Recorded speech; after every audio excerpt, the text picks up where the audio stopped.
Somewhere in the desert, there's an ancient city that seems unreal. This is the oldest skyscraper city in the world. Hundreds of apartment buildings dominate the skyline. Some go up to 11 stories. Modern skyscrapers are made of concrete and steel, but this city is 2,000 years old and made of mud. Who built this city? Why are the buildings so tall? And how did they do it? This is the old walled city of Shibam.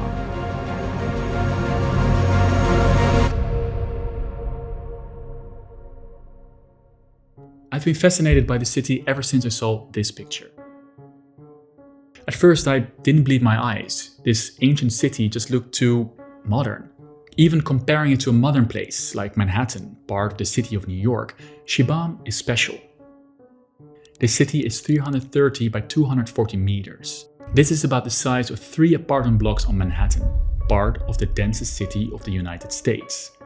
With a population of 7,000, Shibam is way more densely populated. And it's way older. They were already building tower houses in Shibam during the Roman Empire. It's also special when you compare it to its surroundings.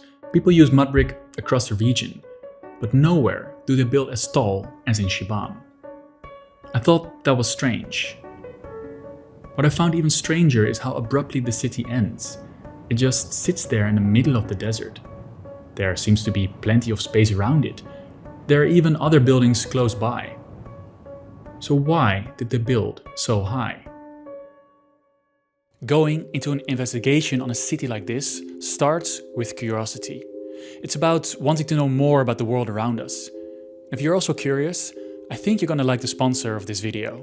Imprint helps you to turn your doom-scrolling device into a learning tool. Imprint helps you to take small moments of time during your day to really build a learning habit. Imprint has taken the most important concepts from disciplines like philosophy and psychology and turned them into these beautiful bite-sized lessons. Everyone learns in a different way, but I'm convinced that visuals are extremely important to really help you understand the topic. And that's why I'm in love with the beautiful design of this app. It makes me want to come back to it. Each course is designed to get to the core, so you can easily get an idea about the topic. There are courses on finance, on productivity, and even on the science of happiness. It's no wonder that this was 2023 Google's App of the Year. I'm really enjoying it. If you want to try Imprint yourself and get a free 7-day trial, you can scan the QR code on screen or go to the link in the description. With that, you also get 20% off an annual premium subscription. And now, let's get back to those skyscrapers. Shibam is in Yemen, a place you've probably only heard mentioned like this. As fears grow of a wider war in the Middle East, explosions rocking the capital of Yemen. It's one of the worst humanitarian crises we've seen in almost a century. Yemen's Houthi rebels say they've attacked another cargo ship in the Red Sea. 14 million people that are sort of at risk of famine. But I wanted to show you a different side of this country. So instead of going there, I reached out to every filmmaker from Yemen I could find. And eventually I got in touch with Mohammed. مرحبا اسمي محمد اللشولي. Mohammed visited Shibam and talked to the locals. What we found was a story of humans adapting to a harsh environment, of an ancient city with a vibrant community, and why this city might be in danger.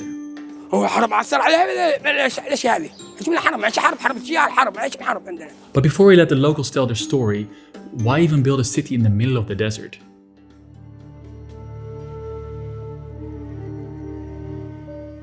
The geography of Yemen gives us the answer. In this map, orange and red is where people live.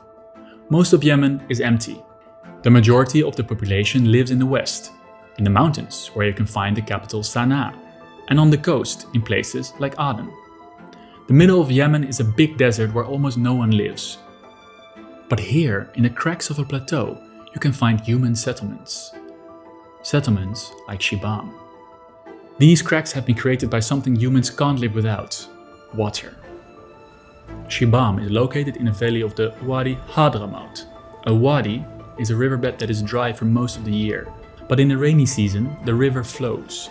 That water can be stored to drink and can be used for irrigation. People have been settling close to wadis all over desert areas. Because of this water, Shibam became an important step in a huge caravan network. A network that carried spices and incense between Africa, the Middle East and India. It's a strategic location. أي شخص يريد أن يحكم وادي حضرموت لابد عليه أن يخضع شبام سيطرته. Shibam was mentioned in Greek sources and was part of many kingdoms and empires, but it was completely unknown to European explorers. It took until 1893 for the first Western travelers to visit. They saw a city that rose from the desert, like the steep side of a cliff. But it wasn't a cliff. It was Shibam.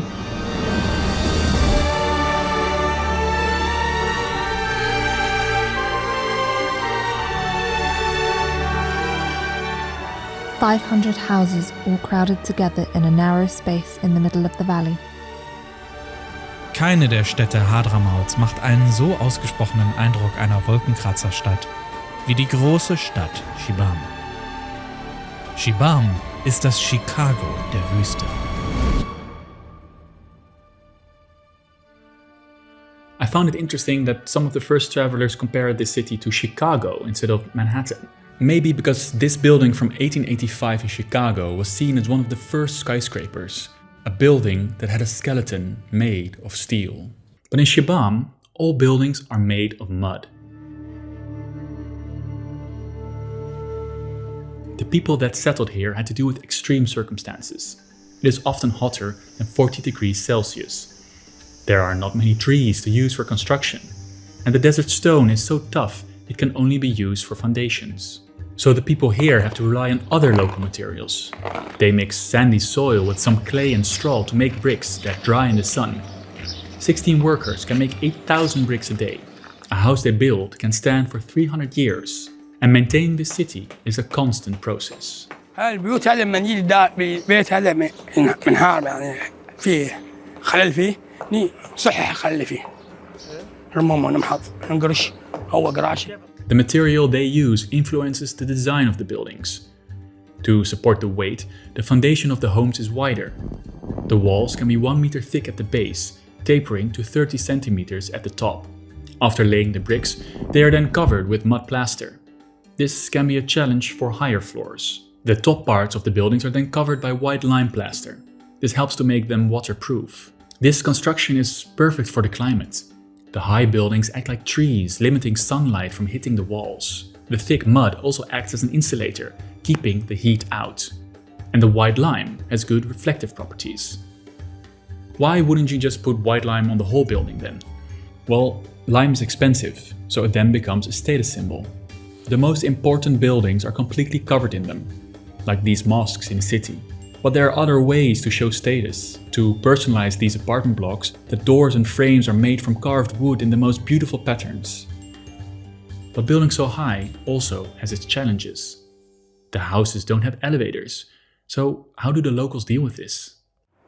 بالعكس يعني نحسها زي الرياضة طالعين نازلين جميل يعني عادي شوفها تعودنا يعني ما بين في اليوم تقريبا بين دورين 3 أدوار فنشوف أمر طبيعي. الحيط ترص رص لما تكبر في السن تتعب شوية. But it's not only residents that have to get up. The city may be ancient, but Shibami residents want modern amenities like refrigerators and air conditioning units. بعض الأحيان الدواليب ما تطلع في الدرج فيسحبونها من الشارع ينزحونها لين السطوح خاصة لما تكون بعد الدور الرابع يضيق. والله ضرورة الحاجة من الاختراع يقول لك فنحن نطلع الحمد لله في كل بيت موجود ثلاجة. The different floors also have very specific uses. The ground floor is used for storage or shops. It was often closed off for defensive reasons. The first floor can be used to keep animals. The second floor is for the men as a formal reception area. The third floor is for women. It's the main family area and also where you'll find the kitchens. Floors above that are for sleeping arrangements of different family members. But the question remains, why did they build so high?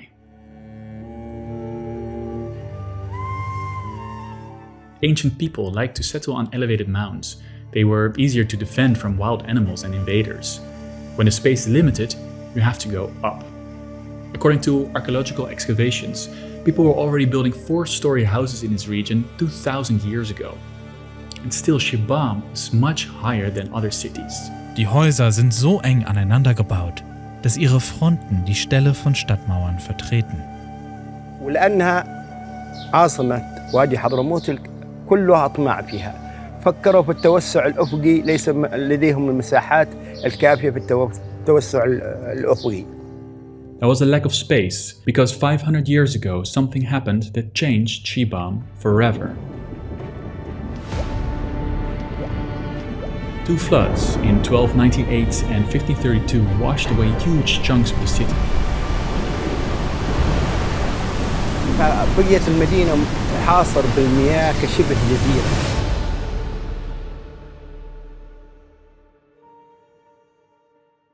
It's these floods that shaped the city we see now. From then on, the only place that was considered safe was on this elevated mound.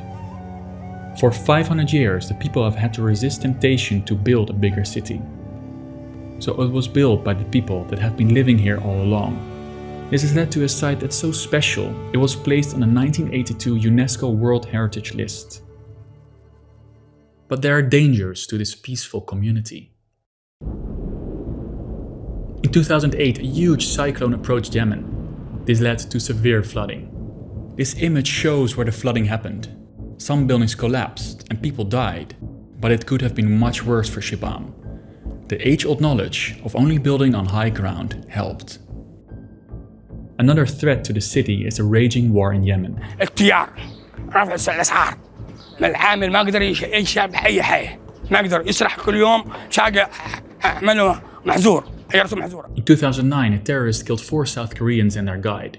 ضربت مع الحرب، وهذا كبير يعني انفجارات برضه بجوار المدينة، في وسط المدينة، خارج المدينة. هذه أثرت الكثير علينا. الآن نفتقد قيود السياحة نهائياً، وهذه أثر على كثير من الأسر. The dangers to the city withstanding, it is still around today. It's a city where locals are extra proud. نحن أبناء المدينة هذه نفتخر بمدينتنا ونفتخر أن نحن ننتمي إليها. مجتمع حلو، مجتمع متكاتفين ومحافظ، مجتمع محافظ. ويعني متعارفين، يتعارفون كل واحد جنب الثاني، يعني منطقة واحدة زي القرية مكبرة. طعموا غدانا نطعم غداكم، فهذه أشياء موجودة. نتعامل مع الطلوع بهذا. It's so connected. There are even passageways that link individual houses. وبعض البيوت حتى يكون فيها ثلاث الأدوار. فبإمكانهم أنهم يمروا من البيت هذا والبيت هذا، بل إنه بعض الأسر تجتمع. It's easy to forget there is so much more to places in the news than whatever the current headline is. Shibam is an amazing example of the way humans adapt to their situation, living in a harsh region with limited resources, in a climate not really suitable to humans, but still making it work. Keeping alive an ancient tradition to preserve a beautiful city. Making buildings that are fit for the climate, instead of making the climate fit the buildings. It's no wonder that this place is a World Heritage Site and has a special place in the hearts of citizens. شيء جميل. يعني شباب خلافاً عن باقي المدن أشوفها.